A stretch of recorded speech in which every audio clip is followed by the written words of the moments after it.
वो रात जब मैंने एक राजा को पहचान लिया। मेरा नाम जीन बैप्टिस्ट ड्रूए है और अगर आप मुझसे पूछें तो मैं कोई सैनिक नहीं था, कोई नेता नहीं, कोई क्रांतिकारी भी नहीं। मैं बस एक साधारण पोस्टमास्टर था, फ्रांस के एक छोटे से कस्बे में। नाम था वेरेनिस। लेकिन 1791 की एक रात मेरे सामने ऐसा कुछ हुआ जिसने पूरे फ्रांस का फ्यूचर बदल दिया। अगर आप उस रात वहां होते तो शायद आपको भी कुछ अजीब लगता। आधी रात थी, हवा ठंडी थी और पूरा कस्बा लगभग सो चुका था। तभी दूर से घोड़ों की आवाज सुनाई दी। धीरे धीरे एक बड़ी कारेज कस्बे की तरफ बढ़ रही थी। अब आप सोच रहे होंगे इसमें अजीब क्या है, लेकिन उस समय इतनी बड़ी कारेज इतनी रात में अक्सर ट्रबल लेकर आती थी। मैं सड़क के किनारे खड़ा था, कैरेज पास आई और मेरी नजर उसके अंदर बैठे लोगों पर पड़ी। वे साधारण कपड़ों में थे, लेकिन उनका व्यवहार साधारण नहीं था। एक आदमी सामने बैठा था, भारी चेहरा, गोल गाल, थकी हुई आंखें, जैसे कई दिनों से सोया ना हो। मैं उसे देखता सेकंड, फिर कुछ और सेकंड, और अचानक मेरे मन में एक अजीब सा एहसास हुआ। मैंने ये चेहरा कहीं देखा है। अब जरा आप खुद सोचिए, कभी ऐसा हुआ है आप किसी अजनबी को देखते हैं और अचानक लगता है कि आप उसे जानते हैं, लेकिन याद नहीं आता कहां से। ठीक वही मेरे साथ हुआ। मैं थोड़ा पीछे हटा, जेब में हाथ डाला और एक छोटा सा सिल्वर कॉइन निकाला।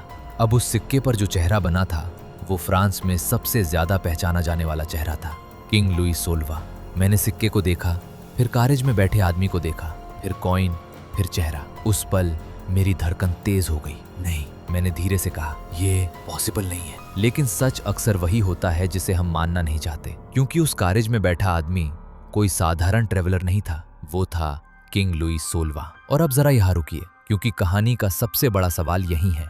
फ्रांस का राजा आधी रात में साधारण कपड़ों में एक छोटे कस्बे से गुजरते हुए क्या कर रहा था? जवाब साफ था, वो एस्केप कर रहा था, अपने ही देश से, अपनी ही जनता से। उस पल मेरे मन में एक ही शब्द आया, फियर। राजा डर गया था, और जब एक राजा डर जाता है तो उसकी ताकत आधी रह जाती है। अगर आप मेरी जगह होते तो शायद आप भी वही करते जो मैंने किया। मैं तुरंत घोड़े पर चढ़ा और पूरी ताकत से कस्बे की तरफ दौड़ा।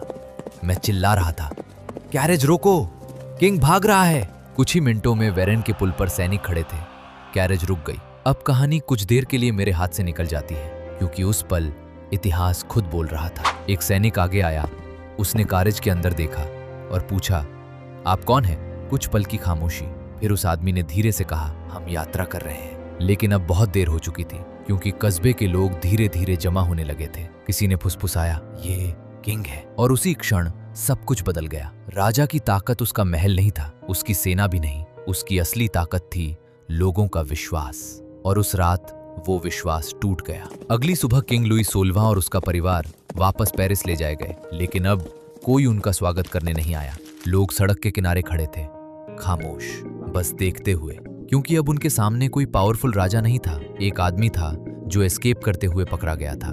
कुछ साल बाद उसी पेरिस शहर में एक ऊंचा मंच बनाया गया। हजारों लोग जमा हुए और वहां खड़ा था किंग लुई 16वां।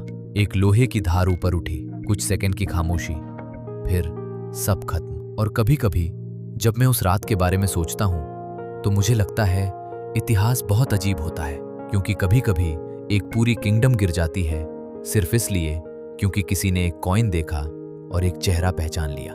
लेकिन सच कहूं तो उस रात की कहानी यहीं खत्म नहीं होती, क्योंकि असली सवाल अभी बाकी है। क्या सच में एक सिक्के ने राजा को गिरा दिया, या फ्रांस में कुछ ऐसा पक रहा था जो दुनिया की सबसे खतरनाक रेवोल्यूशन बनने वाला था?